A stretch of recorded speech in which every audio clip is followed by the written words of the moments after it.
Hello আপু, how you? এই তো ফাইন। কেমন আছেন? ভালো আছি।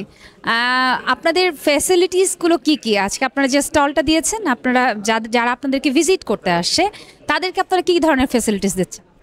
বেসিকলি ফ্যাসিলিটি বলতে আরএকে সিরামিক্স আপনারা জানেন যে আমরা তো আসলে মাল্টিন্যাশনাল ব্র্যান্ড অ্যান্ড আমাদের টাইলস অ্যান্ড স্যানিটারি ওয়্যার নিয়ে আমরা কাজ করি।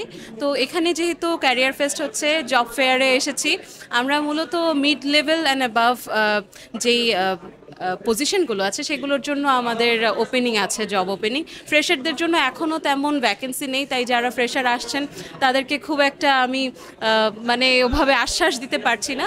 আচ্ছা, RK ceramics one of the lead company of Bangladesh, brand company বলা চলে। দেখা যাবে যে যারাই এই সেক্টরে কাজ করতে চায়, যেহেতু এটা আইসিএমএবিতে হচ্ছে, সো বেসিক্যালি যারা অ্যাকাউন্টিং রিলেটেড পড়াশোনা করেছেন, ফ্রেশার যারা আছেন, আমি তাদের কথা বলছি, বা মার্কেটিং সেক্টরে, এইচএস সেক্টরে, কস্ট ম্যানেজমেন্ট সেক্টরে যারা কাজ করে এসেছেন, তারা বেশি প্রেফার করবে এই জায়গাটা, কাজ করতে চাইবে। তো সেই ক্ষেত্রে আমি যেটা মানে ম্যাক্সিমাম যারা সিভি ড্রপ করে, যাদের মেইন কোয়েশ্চেন সেটা হচ্ছে কি কি ধরনের কোয়ালিফিকেশনস, কি কি ধরনের এক্সপিরিয়েন্সেস তারা যদি সিভিতে অ্যাড করে, সেক্ষেত্রে ফ্যাসিলিটিসটা বেশি পাবে।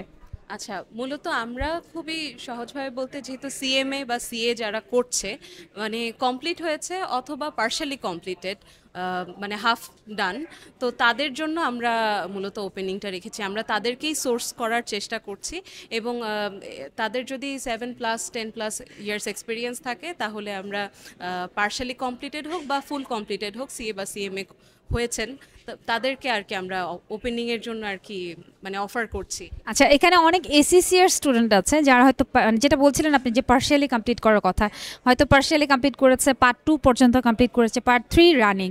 সেই ক্ষেত্রে তারা যদি জব সিক করতে চায়, আপনাদের কোনো ধরনের কোনো ফ্যাসিলিটিস আছে কি না? হ্যাঁ, সেক্ষেত্রে অবশ্যই আছে, যেহেতু ফাইন্যান্স অ্যাকাউন্টস ডিপার্টমেন্টেই আছে আমাদের, এবং সেখানে মূলত আমাদের অনেকেই আছেন যারা অলরেডি কাজ করছেন, সিনিয়র পজিশনে কাজ করছেন, তারা এসিসিএ করেছেন।